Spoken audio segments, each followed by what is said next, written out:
therapist who has counseled women about happiness and fulfillment, Dr. Frieda Birnbaum's book, Life Begins at 60, gives women inspirational advice about being vital and happy while aging.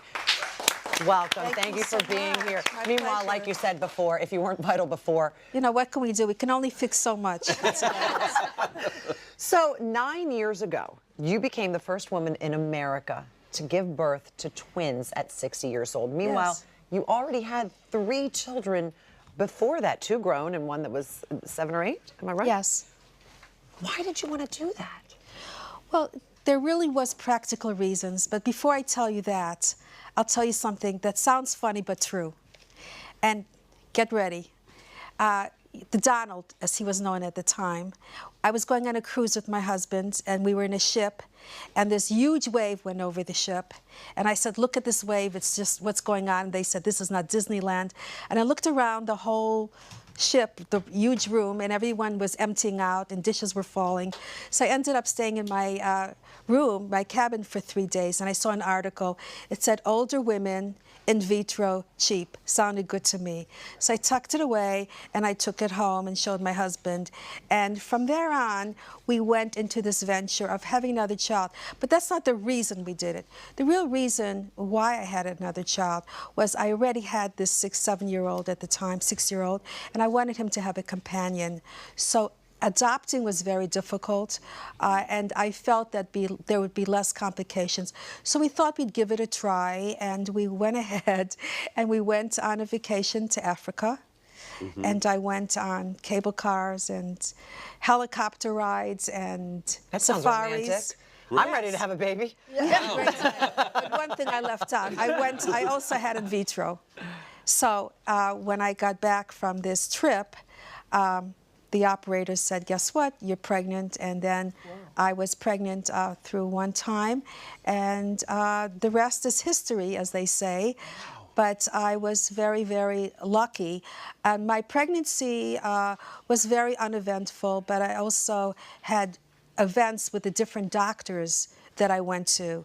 So that was my experience that was unusual, not the pregnancy itself. So how is this possible? Because we hear so many times you get into your late 30s and now you're in a high-risk area and you're 60 and this happens. Well, you know, first of all, there's such thing as freezing eggs, and women, and I had a child at the age of 53, and women often don't go into menopause as late as 55, some at 40. It really does depend. So I can't really give this message to other women. Sure. I can just tell other women that there are many, many options out there. You can have frozen eggs, you can have a donor egg. They even have something now with the nucleus of the egg is the mother, the biological mother, the frozen, round, I'm sorry, I'm losing my words, you know. Electrons. Electrons, thank you very much. See, I need her next to me here, it helps. So with that, you know, you can have biologically your own egg. It's very new, it's out there, and you can look that up. So there are many different possibilities for women to have, to be fertile longer. But my real message here is about women and age, that fertility, your age does not define you. What really defines you is letting go and accepting who you are. We're again living in a women's revolution right now with the marching and what's going on. And age is our last frontier in this revolution.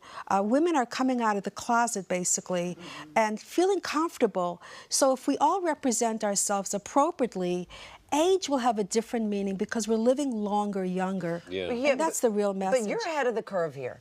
There are a lot of women that still don't believe what you're saying, that still don't fall into that group. As a matter of fact, when we told people we were gonna have you on the show, we put it on our Facebook page, and there was an enormous amount of good and bad. And I was sort of surprised at how some people just felt that they wanted to attack you for your own personal choice, their personal choice. I mean, we actually have, if you don't mind, I'm going to read this to you. Absolutely. Okay, we have a Facebook viewer who said, Tony Brightman is her name, she's from Waterbury, Connecticut, and she said, this is the most selfish thing you can do. I love that answer, and I'm ready to tell my story.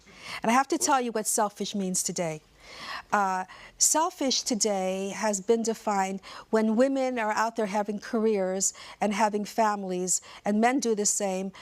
These women are often seen as selfish, by the way, where men are seen as family men. It's really very, extremely very biased what selfish is. When I was going ahead and I was an advocate for women to have equality in their relationship, that was called selfish.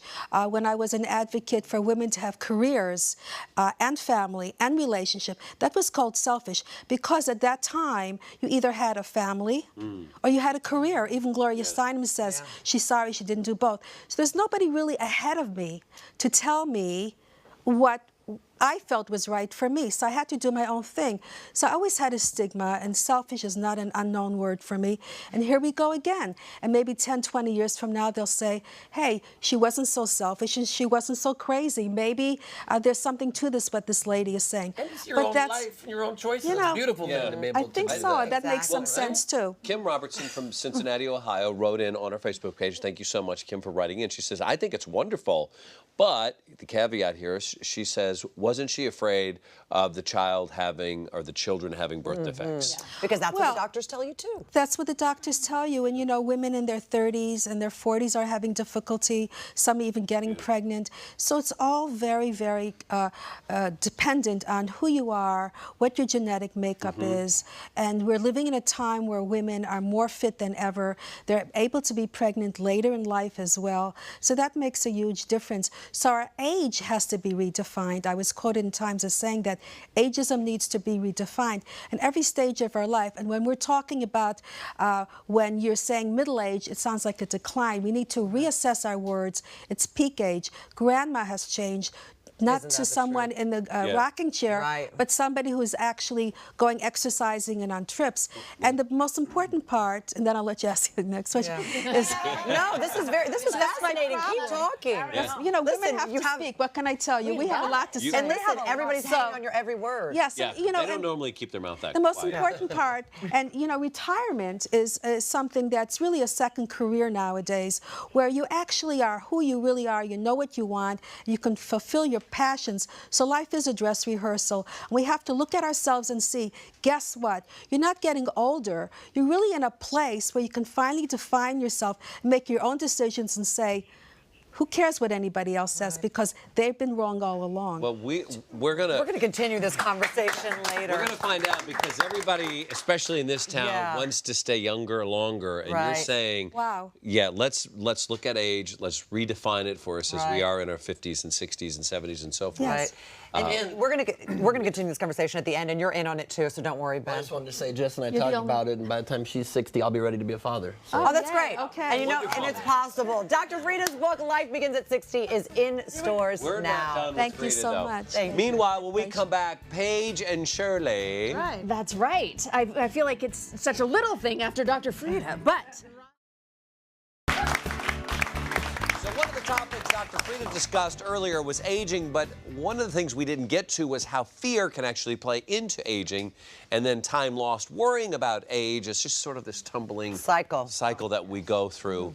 So we're really discussing, do you have a fear of aging, and has it ever held you back or altered a decision that you made in your life? And before anybody opens their mouth and says, I do, I want to show you a picture. Sports Illustrated released their issue yesterday, the swimsuit issue. This is Christy Brinkley turning back the hands of Father Time, flanked by her daughters.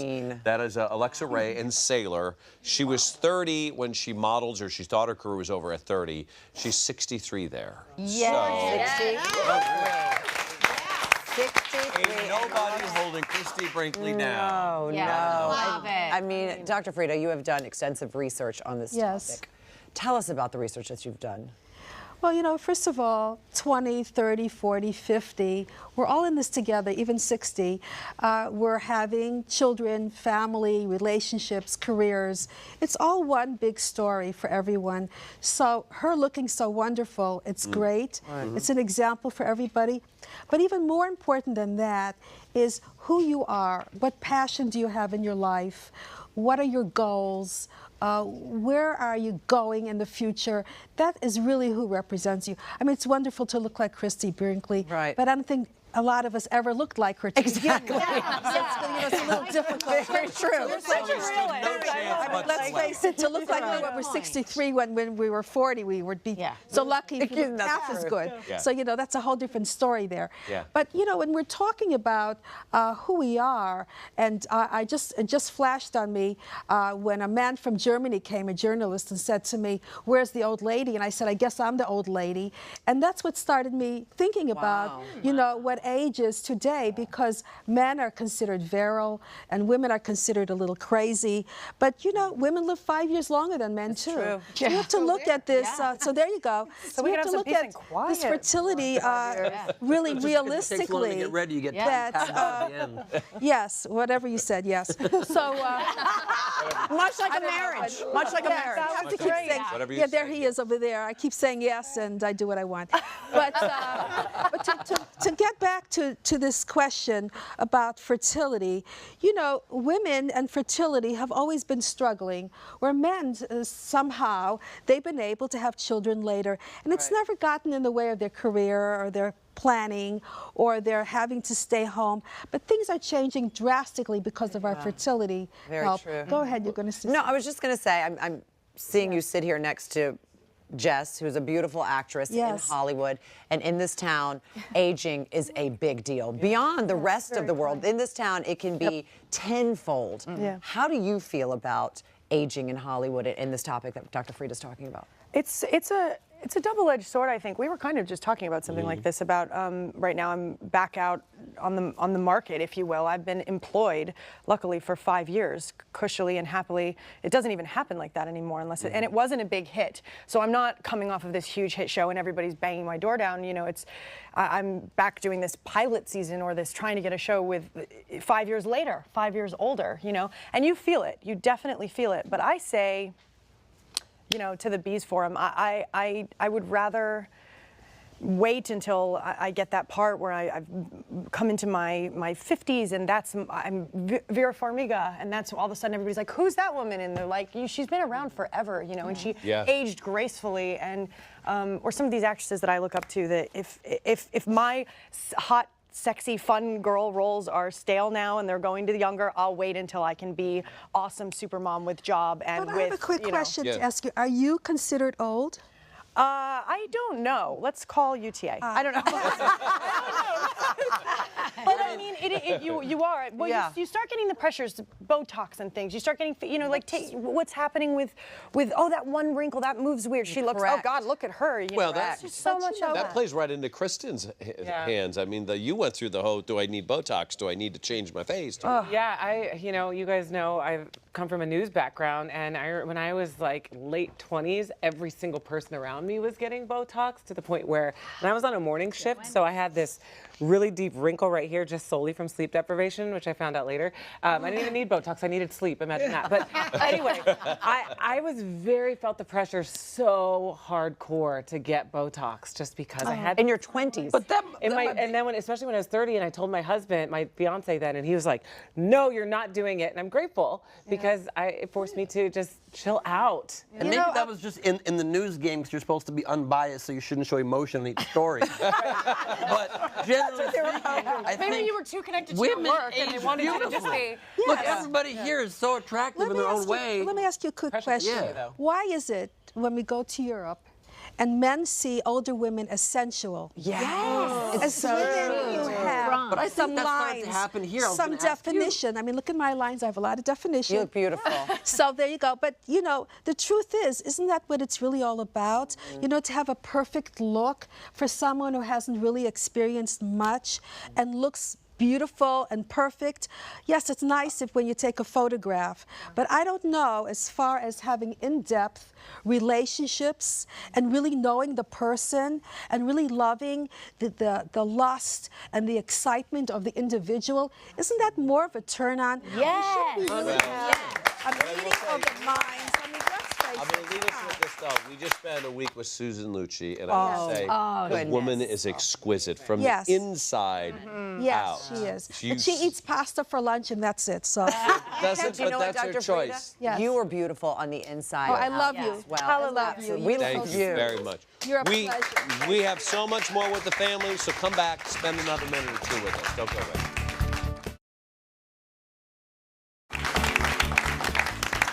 What a fun show. There are days the show today the show is like this. And over with. Hopefully, Really? I'm dropping everything.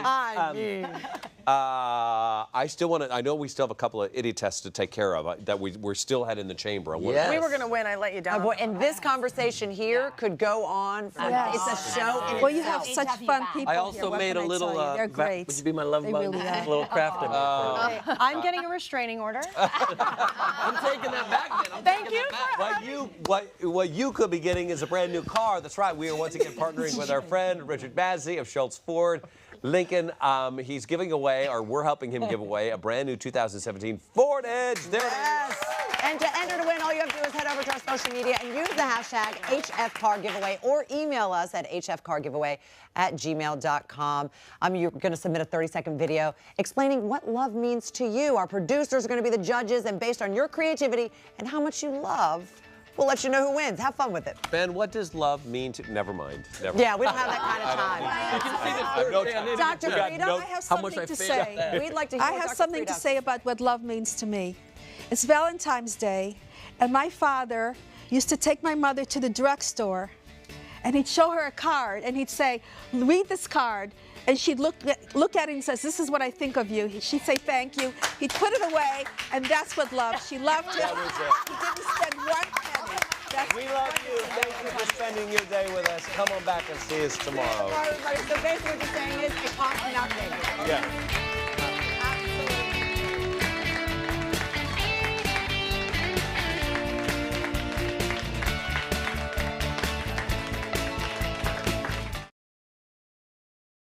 Today, Unlimited gets the network it deserves. Verizon.